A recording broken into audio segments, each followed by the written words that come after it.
Okay, if it's Wednesday afternoon at 3 o'clock Eastern Time, that can mean just one thing. It's time for the goRIA live stream. I'm Chuck Vela, and with me, as you can see, we have Brad Wright with us, who is the founder and CEO of Launch Financial Planning. Brad, thanks for joining us. Thanks for having me on.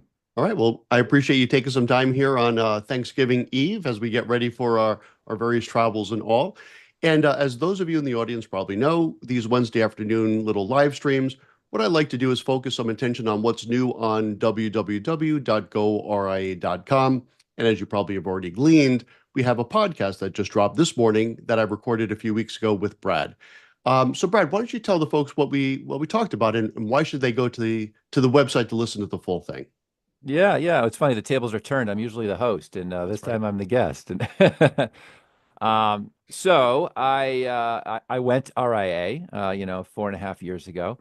And one of the primary reasons I did that was for compliance reasons. I have a media background. I have a TV background, a radio background, writing background, and it was just the FINRA rules became just too much, especially when COVID hit and somebody, the deadline was 45 minutes ago. And, Right. it's the FINRA, compliance turnaround is 24, 48 hours. And it just became quite a hassle. And I couldn't do as much as I wanted to do. So going independent really helped that along. I mean, I know what I can say and can't say, and we have compliance, internal and external, and we file everything. We do what we're supposed to do, but now I can meet the deadlines. Yeah, I think that's a real good way to frame it because that's exactly what we talked about. And what's interesting, you and I have somewhat similar backgrounds. Now, your background in media was, excuse me, full on extensive. Like you've done a lot of stuff, and I'm going to ask you to talk about that. Excuse me for one moment. What was that? The cough button I had to use there. Yeah.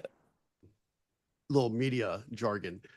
So I did some work in the media back when I was at a broker dealer, and also similarly, Brad and I were at the same one, Raymond James, and we talked about that as well. Raymond James was great. We had a really good experience in their independent broker dealer channel, and it wasn't so much that the Raymond James compliance was too restrictive; it was that FINRA compliance in general was just too restrictive, and Raymond James was just following those directives.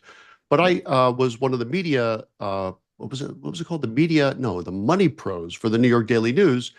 And I was getting a lot of attention, which was great. But to your point, Brad, I would get a call at 3:50. We need a quote for the close. And I'll be back to you by tomorrow. It's not going to Right. work. It just doesn't happen.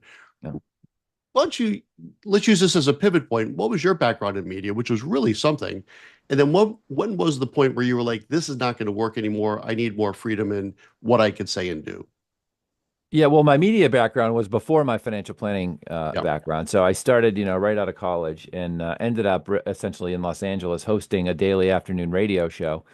And then doing TV. So the TV was sort of as needed. So VH1, ABC, things like that. Entertainment, all entertainment related. Oh, I forgot you were on VH1. That is so cool. Yeah. Yep. And all the entertainment networks that interviewed celebrities is pretty much where I worked. And Nice. then I also did voiceover and things like that too. Um, so when I transitioned, I went back to school and transitioned to financial planning. And once that became full time, I was still doing media, but the entertainment switched to financial, and that just made sense. And I could naturally still do the media.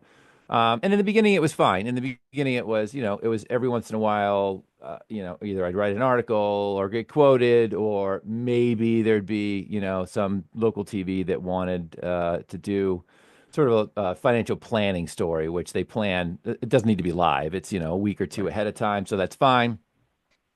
But then as events happen in the world and they got to know me and they were like, "Hey, we want you to be sort of our go-to live person now. Can you essentially be here every day at 4?" That's when it became an issue. And that's when, I tried to get a dedicated compliance person that I could go to every time and get a quicker turnaround. That didn't work. I tried different things, and the only way it was going to work was for me to be my own compliance, really. Yeah. And that's a common story. When I've been talking to a lot of advisors that are going RIA, of course, and a lot of people really focus on the higher payout, which is almost always true, right? You will most likely have a higher take home than you would in a broker dealer environment, generally speaking. But when you really peel back a few layers of that onion, it's the freedom, not only for the media, but doing the investments you want, the types of solutions you want to implement, the type of technology you want. But from a media perspective, and both of us have lived both ways, right? In the broker-dealer compliance environment and the RIA. The RIA environment, especially when it's yours, right? So I run Sovereign, Brad, you run Launch. So you're your own compliance. And Right. you know what to say and not to say. And so basically it's compliant if you say so because you're the compliance officer. As long as So I can when you back it up if somebody comes asking, yes. that's right. Of course, it's always Right. about evidencing the fact that you've done Yeah. it. We do the same thing, of course. And it's not like the Wild West. It's not like you can do whatever you want in the SEC world of Right. compliance, but you could do whatever you want as long as you know it's the right thing to do, and you don't have to check it amongst, this multi-layer hierarchy of compliance. So, that's one of the many reasons why I like the RIA space. Let's talk about why media, right? And why podcasting. And I was going to mention this today. I got a call last week, and it was a cold call, like a cold caller. So they were like, "Is this Chuck?" I was like, "Yes." And the young gentleman was, "Well, I don't have any ideas." What do you say? Because I used to say it all the time because I was a cold caller. It's like, "I don't have any ideas for you today, but I just want to make sure if I have a great idea that comes across my desk that I can give you a call to discuss it for this investment." I was like, "Are you cold calling me?" He was like, "Yeah." I was like, "That is awesome." I was like, "I didn't realize people do that anymore." I mean, I used to be a cold caller 30 years ago, 400 dials a day. I was like, "Have you tried podcasting?" And he was Yeah. like, "No, no, haven't tried podcasting." But he's comfortable still with the cold calling, and God bless him. And I have a lot of respect for those folks. But what do you think? I think long gone are the days where you're really relying on cold calling, or at least not too Right. many people, but podcasting, social media. What are your thoughts on that? Yeah, it's funny when you said someone cold called you. I thought you were going to say, because I get a lot of cold calls on people, you know, so-called media experts. They're going to teach me how to do media and get me Oh, media exposure. I'm like, yeah, have you even looked at my website before you called me? right, exactly. A little research first, perhaps. Yeah.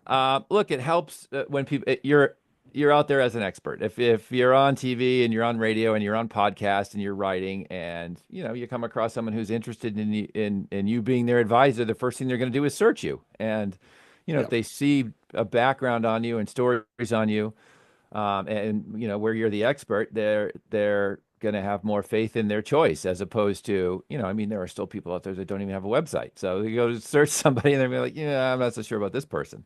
So yeah, I think it helps in that regard.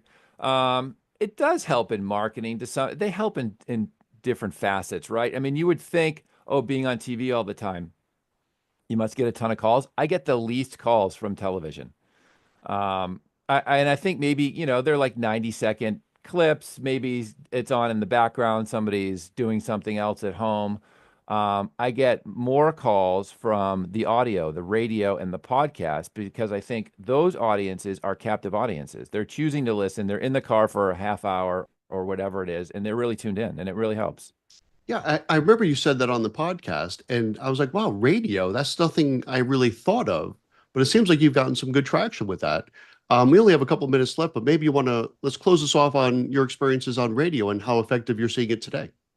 Yeah, so I do, all the FM music stations that the FCC has a rule you have to do some sort of public service show. So they all do them on Sunday mornings, and they're all like, Oh, 6:30, 7 a.m. Sunday morning. And so every once in a while, one will call and say, "Hey, we want to do a half-hour Sunday morning segment on, financial planning 101 or saving for college or, whatever the case may be." And I do it. We pre-record it, and it airs back on a Sunday morning. And without doubt, I get calls from doing those every time. And sometimes they rerun them. I mean, if that's awesome. they're not time sensitive, and someone's going on vacation 3 months later who hosts the show, they're like, "Oh, we'll just rerun this one." And I know because I'll get a call again from somebody, and I'm like, "Oh, must have rerun." Yeah, would not have thought that, but clearly you're having some success. You know what? Yep. Maybe we'll do something early in 25 about how to get yourself on the radio because that could be a neat podcast right there. Yeah, absolutely. All right, real good. Well, that's about it for today. So again, Brad Wright, thanks for joining us to put a spotlight on what's new on goRIA.com, which is your podcast. And I'm going to really encourage everyone listening here to go to that website. It's going to be the number one podcast up on there because we just dropped it this morning and check it out. There's a lot of great content on there. All right. Thanks, Chuck. Happy holidays. Happy holidays. Enjoy Thanksgiving. And thank you all for joining us. And on behalf of goRIA, fueled by Investment News, I'm Chuck Vela. And I'll see you next Wednesday at 3 o'clock Eastern Time. Thanks for joining us. Happy Thanksgiving.